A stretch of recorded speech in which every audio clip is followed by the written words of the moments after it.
I absolutely love Doki Doki Literature Club, and this also includes the Plus version. So today we are talking about why Doki Doki Literature Club Plus is so worth it. And don't you worry, I have a whole love letter planned for the main game. But let's start here in this video. Also, massive spoilers from here on out. So yeah. So let me talk a little bit about what is included in DDLC Plus. It includes the original Doki Doki Literature Club game with new side stories for the characters set outside of the timeline of the base game. There are new music tracks and a gallery for unlocking various pictures and concept art. Wow, just wow! The game was announced on June 11th, 2021 on Twitter by Dan Salvato himself, along with the release of the Doki Doki Literature Club Plus website. And when I tell you, I was beyond excited. The original game had made such a big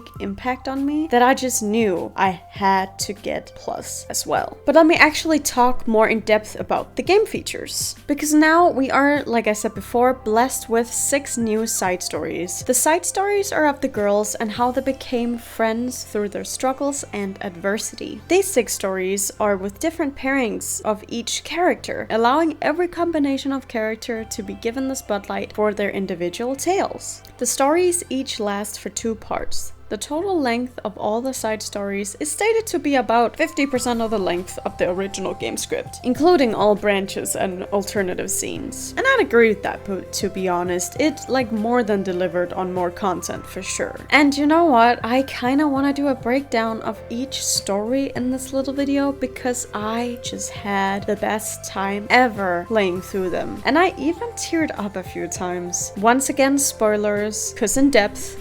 You get it though, so let's start with the first side story, which is Trust. Trust begins in the literature club, back when Monika was the only member. Up to this point, Monika had just been trying to attract members to the club, though nobody had joined so far. So while that Monika was reflecting on this, Sayuri shows up as the first new member and decides to help Monika come up with ideas for the club. Sayuri's bubbly personality is seen right from the start, and the day ends with the two excited to be working together. Sayuri presents her ideas to Monika, though accidentally revealing to her that she also writes poetry, and she accidentally reveals some of her poetry to Monika in a funny way. In doing this, the two begin to discuss how poetry allows them to be more expressive with their feelings. And so after some time, Sayuri notices Monika's ideas for a tagline, which she had just jotted down on a blank sheet of paper. While Monika expresses doubt in being able to come up with ideas, Sayuri reassures her, saying that she doesn't give herself enough credit. Monika then reflects on their discussion, remarking that literature is the key to a person's true feelings. During this reflection, she notices a folder on the floor, which she presumes to be Sayuri's, and opens it to check. Inside are more poems written by her, and Monika reads through the first poem she sees. This poem is filled with some very sad thoughts that Sayuri carries. And so on the following day, Sayuri notices Monika's downcast expression, to which Monika replies by apologizing for being the center of attention, that her problems are trivial compared to Sayuri's. Sayuri then realizes that she had left her folder of poems there and expresses concern now that Monika is worried about her. That's the last thing she wants. Monika then understands that Sayuri isn't ready to open up, but makes it clear that Sayuri can herself up any time, reiterating the vision the two came up with the day prior, that they can freely express themselves. On the next day, Sayuri enters the club room and immediately notices that Monika is struggling. Monika was attempting to write a poem, but it wasn't going well. Sayuri decides to open up to Monika, taking Monika's sheet and expressing her darker thoughts through writing. With this, Monika embraces Sayuri, making it clear she won't tell anybody. With this mutual trust, the two are now able to be comfortable with each other and decide to resume with finding new members. The door opens with a girl peering inside, the girl being Yuri.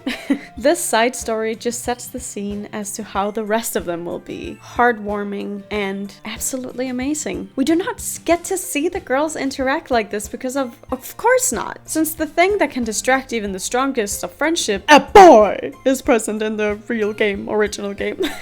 No, but for real, it is so nice to get to see this depth to the girls that I only saw a fraction of in the original game. But I am getting way ahead of myself, so let me just say that I find Trust to be very, very heartwarming. Definitely one of the ones that got me to have a little bit of a tear in my eye, because the things that the girls discuss are just deep and hit hard. So definitely liked it though. But now let's move on to Understanding. Understanding starts with Yuri joining the literature club. Yuri is immediately forthcoming with books, bringing 2 large books to the club and asking whether any of the members liked fantasy books. So Yuri joins Yuri at her desk, asking if they could get to know each other first, while Monica focuses on the administrative aspects of the club. Yuri states that her intention to join the club was to find like-minded readers. So Yuri reveals that she is into arts and crafts, and Yuri shows that she likes nature. And Monica officially appoints Sayuri vice president, as if that hadn't already been heavily implied, but whatever. On the following day, Monica is busy preparing posters everywhere, leaving just Yuri to join Sayuri in the classroom. Yuri immediately apologizes to Sayuri, who is left confused, as Yuri changes her mind on reading, feeling as if she came across as too overbearing. Sayuri insists that she wants to join Yuri with reading, expressing that it's something fun that they could do together, alleviating Yuri's fears of dragging Sayuri into something she didn't want to do. Yuri just gets the impression that Sayuri wasn't really interested in her books, confirming her fears that she had in fact dragged Sayuri into an activity she didn't like. She expresses that she wants to do something else the next day and quickly leaves the club room, trying her best to avoid a confrontation. Sayuri, racked with guilt for making Yuri uncomfortable, blames herself for not being able to follow along with the story well enough and continues to read the book alone. What a sweetheart. Day 3 opens with Sayuri in the club room by herself, wrestling with her own thoughts from the previous day. Monica, who's late to the session, finds Yuri waiting outside the club room on her own. Sensing some potential conflict, Monica invites Yuri to join her on a walk through the school. Monica inquires how she got on with Sayuri. Yuri reveals that she feels bad for forcing her own interest over Sayuri's. She expresses her own incapabilities in social situations, that she feels like Sayuri is taking pity on her too much. Monica replies, saying that she should explain her thoughts directly to Sayuri, and shares that Sayuri enjoys going out of her way to make others happy, much to Yuri's dismay. Upon entering the classroom again, Yuri realizes what Sayuri has been doing while she was alone. Sayuri proudly presents all of her work to Yuri. However, much to her surprise, Yuri despairs. She opens up to Sayuri, explicitly stating that she has accepted her own social struggles and that she doesn't want Sayuri to cater for her. Sayuri tries to reassure Yuri. However, Yuri responds coarsely, stating that she does not want her pity. Yuri, who's now very overwhelmed with guilt after realizing her own violent outbursts, apologetically collapses to her knees, looking away from Sayuri and beginning to cry as she fails to articulate her own thoughts. Sayuri pulls Yuri into a tight embrace from behind and gives Yuri some time to speak her mind. Yuri explains that she's gotten used to others not liking her and that she struggles to accept gratitude from others as she generally sees the negative side of things. Yuri reveals that she joined the literature club as she thought of it as a place to learn how to get along with people and to hopefully break free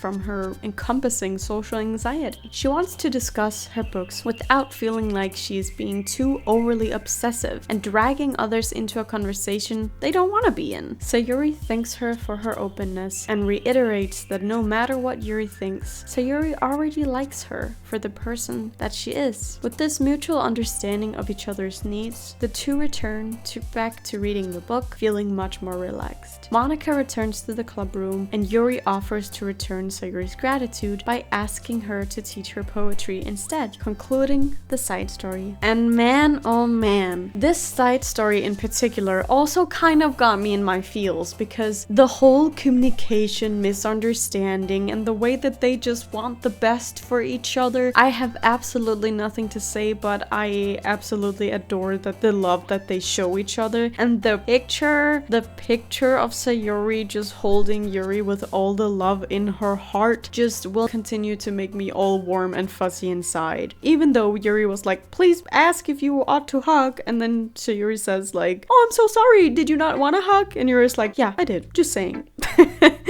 I loved it. I really did. And oh goodness. But next up is the short story Respect. Respect begins in the literature club with Natsuki joining as the newest member. Natsuki introduces herself and says she likes manga, resulting in mixed reactions from the members. Most notably Monika, who doesn't really accept manga as a real form of literature. With some convincing though, Monika eventually allows Natsuki to join the club, though she expresses doubt about their new member. While Natsuki isn't in the room, she stumbles her way back into the club carrying 2 heavy boxes of manga, while Monika quietly questions if accepting manga as literature is right for the club. On the next day, Natsuki feels rejected by the members as her views aren't being taken into consideration by Monika, resulting in Natsuki storming out of the classroom early, which of course provokes Sayuri to chase after her. Monika reflects on her inner conflict of guilt and frustration towards Natsuki, unsure if she was being too hostile to her or if Natsuki simply wasn't a good fit for the club. Yuri then reassures Monika that she wasn't being too irrational, though Monika's own guilt about the situation compels her to at least read some of Natsuki's manga to see what it's all about. Outside the club room, Natsuki discusses the situation with Sayuri. She complains to her that Monika is simply being a jerk for judging her, while Sayuri tries to convince her that Monika is usually a nice person. Natsuki contemplates joining a different club instead, as she believed she would be better respected elsewhere, though Sayuri obviously convinces her to stay, promising to talk to Monika about it. Natsuki reveals that she joined the literature club for a safe space not to be judged, pointing out the promise in the club's flyers that you can be yourself. She also reveals she didn't want to tell Monika she enjoyed writing, since she didn't deserve that kind of satisfaction. During lunchtime the next day, Monika searches for Natsuki to try to make amends. She spots her with her friends, who are being judgmental for joining the literature club and just implying that her interests in manga are immature and that she should have grown out of that by now. Upon seeing this, Monika realizes why Natsuki joined the club in the first place. Monika then discusses what she saw with Yuri, questioning her own ability as club president for being so judgmental towards Natsuki, and also failing to stand up for her in the same breath. Sayuri joins the pair, and the trio look for ways to make it up to Natsuki. On the next day, Monika and Yuri anxiously await Natsuki's return to the club room. Eventually, Sayuri returns with Natsuki, though Natsuki is cautious of the other members and opts not to greet them that day. Monika then addresses the whole club, introducing a new activity that she calls learning about manga. However, Natsuki senses that Monika is being disingenuous, pointing out that she's absolutely forcing it too much to be genuine. Monika approaches Natsuki and is able to apologize for her earlier mistakes. With this, Natsuki accepts her apology and the members continue with the manga discussion. At the end of the day, Monika asks Natsuki to stay behind, wanting to share something with her in the music room. Monika once again reflects on her actions and admits Natsuki was able to teach her a lesson about respect. That wasn't until Natsuki showed up that she realized she had such a condescending attitude to anything she didn't initially like. Monika also admitted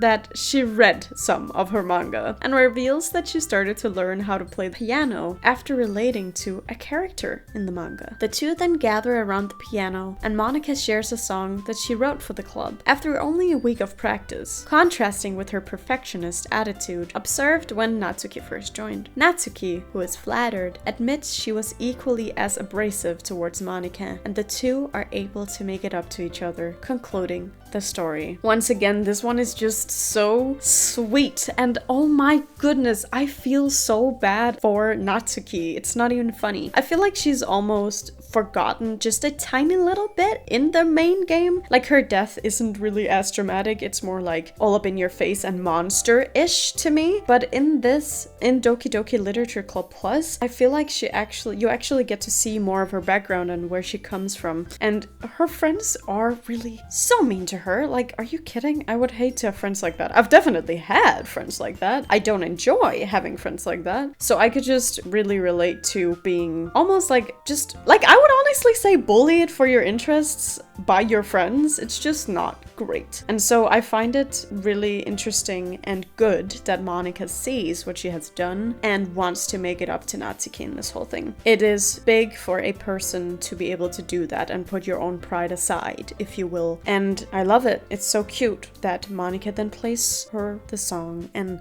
yeah, just beauty all around. And next up is Balance. Balance begins in the literature club, with Sayuri hugging Natsuki. After a week of sharing interests, the members decide to explore each other's interests, with Sayuri intending to read Natsuki's manga with her. At the end of the day, Monika discusses this event with Sayuri, who is questioning whether Natsuki actually likes her, or if Sayuri is trying too hard to get close to her. The next day, Sayuri sits next to Natsuki again. However, Natsuki doesn't want to continue reading the same book as yesterday due to the release of a new book, a manga book that is. Instead, the two sit next to each other with Sayuri writing poems. When Natsuki is finished, Sayuri shares her poem, to which Natsuki is surprised at how open she is, revealing that she has never shared her own poetry before. Over the next few days, Sayuri continues approaching Natsuki and talking to her, though Natsuki dislikes this more each day. At the end of one of the days, Monika approaches Natsuki and asks if she's enjoying herself, to which she responds with mixed emotions. She discloses that she feels smothered by Sayuri after not being used to such a friendship. Feeling responsible for the situation, Monika offers to talk to Sayuri, though Natsuki declines this offer. During lunchtime, Sayuri spots Natsuki in the cafeteria and tries to beckon her. Natsuki is surprised by the interaction, ducks away, leaving Sayuri feeling dejected. At the meeting on the same day, Natsuki and Monika are first to the club room, though Sayuri doesn't have enough courage to enter after the events earlier on. Yuri spots Sayuri waiting outside the club room, and Sayuri confesses to being too scared to enter. Yuri then reasons with her, saying that everybody is different when it comes to building relationships, offering her own insight into the situation with her own experiences. With this, Sayuri finally works up the courage to enter the club room, but decides she's going to give Natsuki some space instead this time. Inside the club room, Natsuki notices Sayuri and Yuri coming in. Monika approaches Natsuki, noticing she's writing rather than reading. Natsuki then expresses some concern that Sayuri might not be happy with her, and that she's in fact in the middle of writing a letter to her right now. At the end of the day, both Yuri and Monika had already left, leaving just Natsuki and Sayuri to awkwardly say their farewells to each other. Natsuki, finally building up the courage to approach Sayuri, chases her out and confronts her in the hallway. Both members face each other, Natsuki with the letter in hand, and also apologizing for ignoring her during lunchtime and the recent club sessions. Natsuki then opens up about her not being so good at expressing her own feelings. She holds up the letter rather than speaking aloud and reveals a poem which discusses her inability to simply be open to her friends, no matter how much she wants to share her thoughts or creations. So yeah, Sayuri, taken aback by her sudden openness, expresses gratitude towards Natsuki and also admits that she feels guilty for being too overbearing. She goes on to reassure her that she's not mad and that she's sat alone to try to respect her boundaries. With this newfound balance, the two are much more comfortable with each other, concluding the side story. This one is once again such a good one when it comes to boundaries with your friends. Sometimes when you make a new friend, you can be like glued at the hip and you can be way too excited to like get to know them. I feel like I've definitely been that kind of friend in the beginning of friendships, and people have not so subtly said like a little thing about, oh, sometimes I don't really like when people call me their best friends right away. But honestly, I might be projecting because I don't think I've ever done that, but I've definitely been excited to make a new friend, and so very good on Natsuki to be like, listen Sayuri, I likes you, but we need a little bit of time, Anyway, that's really cool, and I love balance for that reason. Next up is then reflection. Reflection begins in the literature club with Monika chatting with Yuri about her fantasy books. During their conversation, Yuri randomly remarks that Natsuki will eventually grow out of manga. Natsuki overhears this, leading to a few further disagreements between their contrasting interests, though Sayuri eventually breaks the tension after eating cookies that fell on the floor. Love it.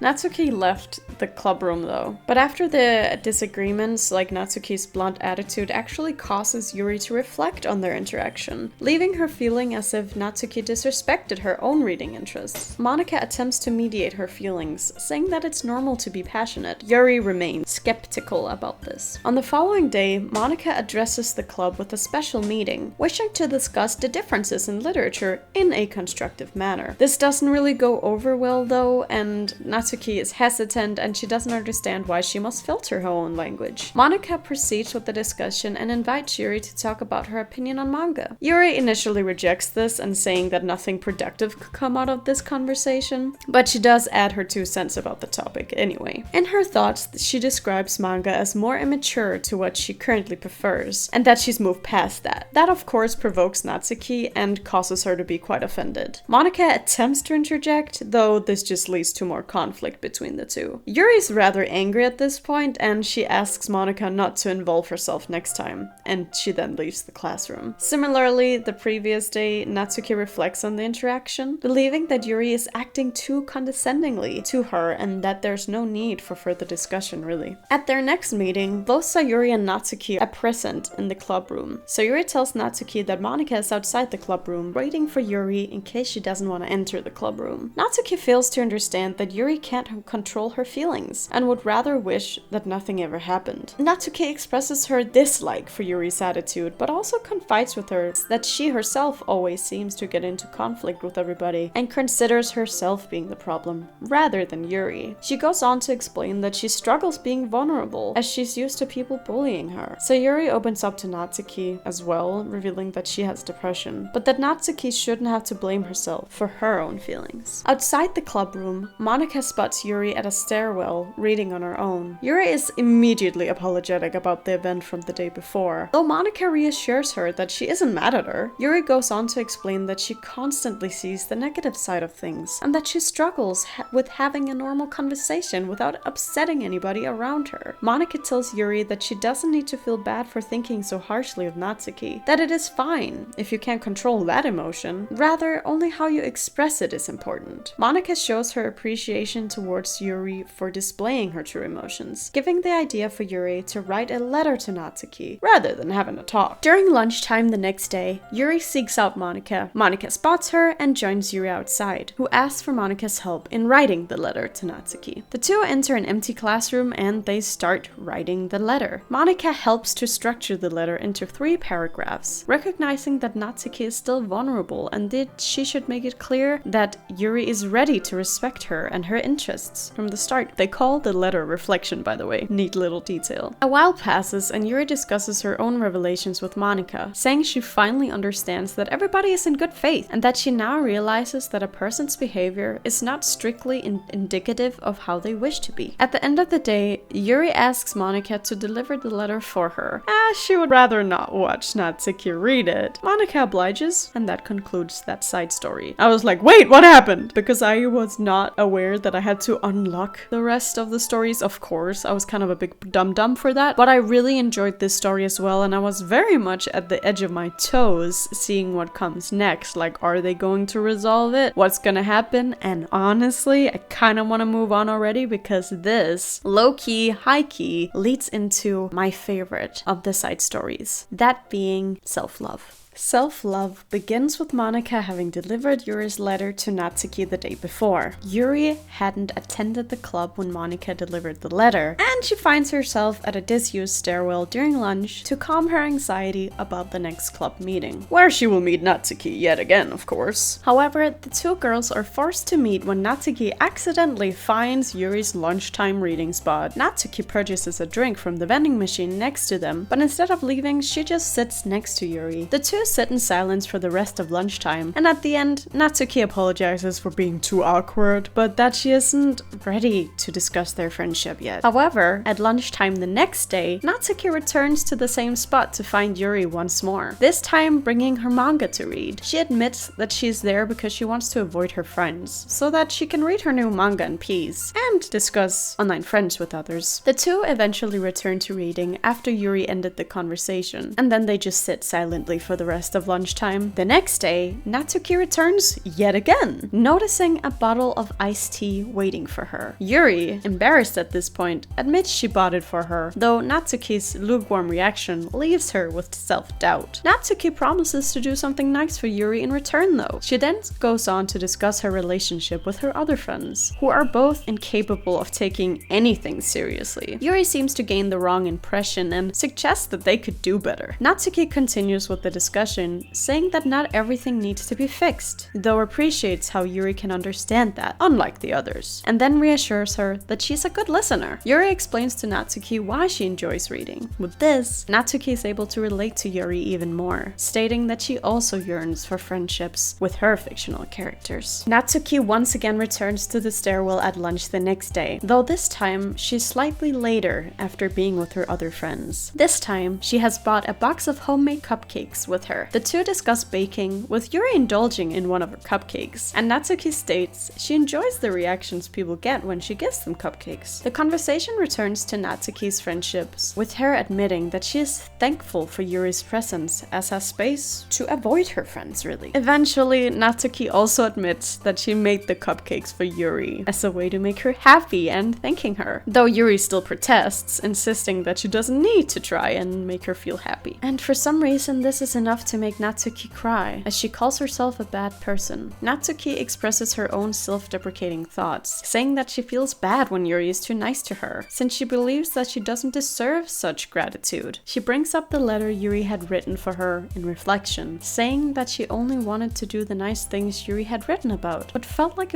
she was being too much of an inconvenience. Yuri responds by relating to her tendency to overthink situations, which would lead to self-deprecating thoughts of her own, and explains that she wrote the letter as it pained her to see somebody else struggling in the same way. Yuri says that being able to reflect on her past mistakes makes Natsuki a good person. Natsuki admits that she's stuck in a toxic friendship with those two girls, and she's finally found the courage to end it, thanks to her talks with Yuri. On the next day, Yuri returns to the stairwell to find Natsuki there first. The two continue to have light discussions and both read their respective books. After some time, Natsuki finally admits to Yuri that she broke it off with her old friends, after circling around the idea during their discussions, and explained that she felt so lost after doing so. In this moment, Natsuki experiences her first panic attack, and Yuri, who's had those before, comforts her through it. And eventually, with Yuri's help, Natsuki calms down and is reassured that she isn't alone. She feels tired afterwards and rests her head on Yuri's shoulder. With Yuri able to give Natsuki something to look forward to, she finally admits that she has tracked Yuri down at the stairwell in the first place with the help of Sayuri, and that she was too shy to discuss the content of Yuri's letter with her. Yuri reassures her once more, concluding the side story. Now this one, you guys, it made me so teary-eyed, and it was so real in so many different ways. I can't even begin to get into it. Sometimes it is better to cut off toxic relationships that are just not good for you, the other people involved in it, really. And that whole anxiety of having to do it and actually pulling the plug on that is something that I think is immensely relatable, and just, it hurts. It really does hurt. It makes so much sense that she would get a panic attack because she feels so cowardly and just awful about it. And Yuri is absolutely amazing in this chapter, just being there for Natsuki every step of the way, just calming her down, and it is amazing to see it. There's also this funny bit where Yuri says something about bringing hell upon anyone that dares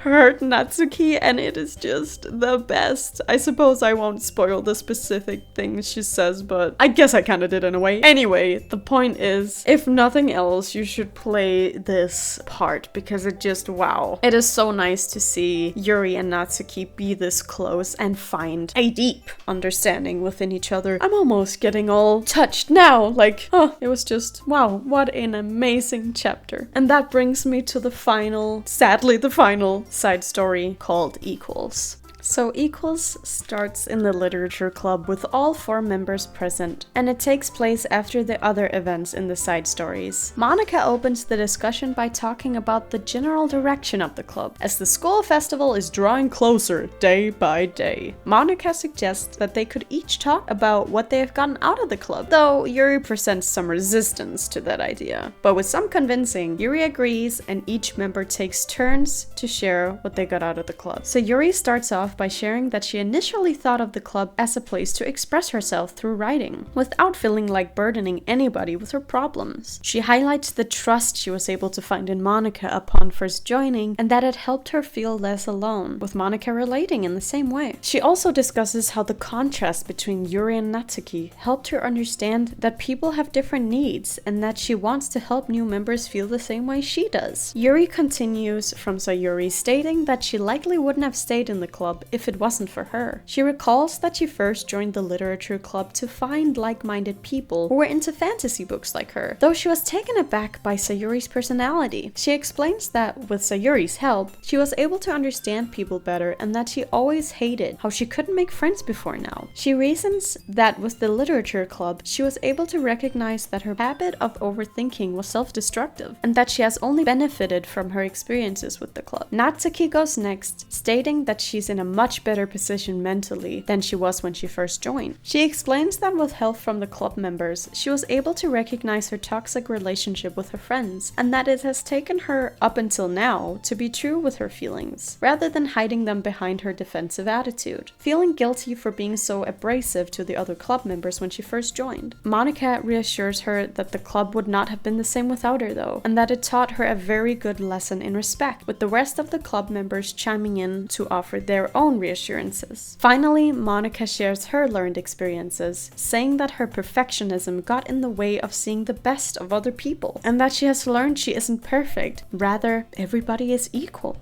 So Yuri decides to write these experiences down, writing the word trust on the room's chalkboard. Each member writes a word on the chalkboard corresponding to their individual side story: trust, understanding, respect, balance, reflection, and finally, self-love. Monika offers to take a group photo, accessible to the player in the gallery, very cool, and each member decides to write a poem based on their experiences. Monika once again struggles to write about herself. However, with some thought, she's finally able to write, concluding the side story. Oh my goodness. This was so... I almost clapped my little hands when I saw that they wrote the names of the dang side stories. I just thought that was absolutely adorable, and what a nice way to just tie it all together and absolutely finish with a bang. And you know, I have not even gotten to talk about the specific quotes. I've told you guys about what happens in these side stories, but the one-liners and the things that they say in these side stories are worth purchase alone. Honestly, it is so funny. It made me laugh multiple times, tear up, be like, oh no, you know, it just gave me every single emotion possible, I think. And honestly, you should go for it. It was amazing, and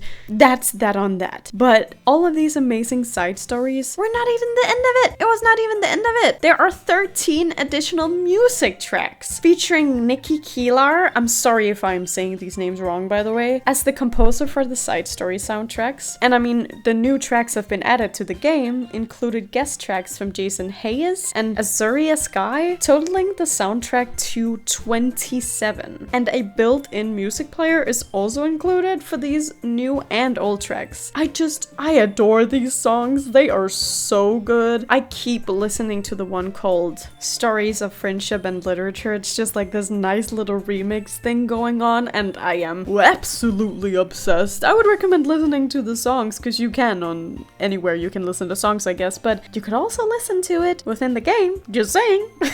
And there are of course these unlockable pictures that I showed you in the beginning, and I'm showing you now, which progresses through the game with like doing certain actions, usually with instructions. It'll unlock various types of images, including normal background art, to concept drawings, to images of memorable scenes of the game. These images can be set in the main menu background when unlocked, so that's really neat. The one that I have picked is the Halloween one. For obvious reasons, you get why. So yeah, and I just enjoy that. It's just pleasant. Like, why wouldn't you want concept art and whatnot? I say. And furthermore, they upgraded the visuals. Rather than a 1280 times 720, the game's visual resolution and fidelity is a native 1920 times 1080. So that's a pretty good upgrade in my opinion. I like that too. And then there's also a thing that I thought is smart, which is optional content warnings. So when you start the game, players will be given an opportunity to read more like in-depth about the content that will be present in the game before playing. Though of course this will contain spoilers. I think that's really smart because players will have an optional toggle that allows warnings to be presented before certain scenes. This toggle is turned off by default even when deciding to read the expanded warnings. So I think that's really nice and perhaps helps some people play the game a bit better or a bit easier. So I think that's really good. And then there's this whole thing about a built-in OS. It is, and if you don't know what that means, it means operating system. So yeah, which can be reached by just like exiting the main game via the menu or reopening the game after closing it. In it, the player can find the DDLC application, the side stories menu, a file browser which replaces the game directory functionally of the original game, a mail list, a gallery for the pictures that you can either collect throughout the game or you like unlock by doing certain actions, and of course the music player as I mentioned before. The player can also change their settings and view how much data they have collected in the settings menu. Just a lot of lovely stuff. Like this OS really makes me happy and it just makes a lot of things easier, like when you have to delete Monica and whatnot. Not that it's difficult to find the character file like it was in the original game, but there's something about, and also a little bit spooky doky about this whole old operating system. Like I am almost always prepared for there to be a jump scare, but there never is a jump scare, so I don't know what I'm thinking about. But either way, it is just so interesting. And I know that this video was basically just me oohing and ahhing and explaining to you the side stories, but of course to me that is also the meat and potatoes of Doki Doki Literature Club Plus. But with that being said, I still stand by the fact that it is so worth it. And although I totally went in depth about these side stories, there are so many things that I did not mention in them. Like I said, their quirky little lines and the things that they just like do and say or act, whatever, they are just so darn cute. Sorry Natsuki, I know I'm not allowed to say that, but I don't even care because you're adorable. And I just love my girls. I do. And I love any chance I get to talk about them. And so go buy Doki Doki Literature Club Plus, you guys. It is so worth it. But with that being said, thank you guys so much for watching. Do tell me which is your favorite girl, even though they are all equal, you guys. Stop it! But I'm still starting that discussion anyway. Remember to like, comment, and subscribe, and I will hopefully see you in the next video. Bye-bye!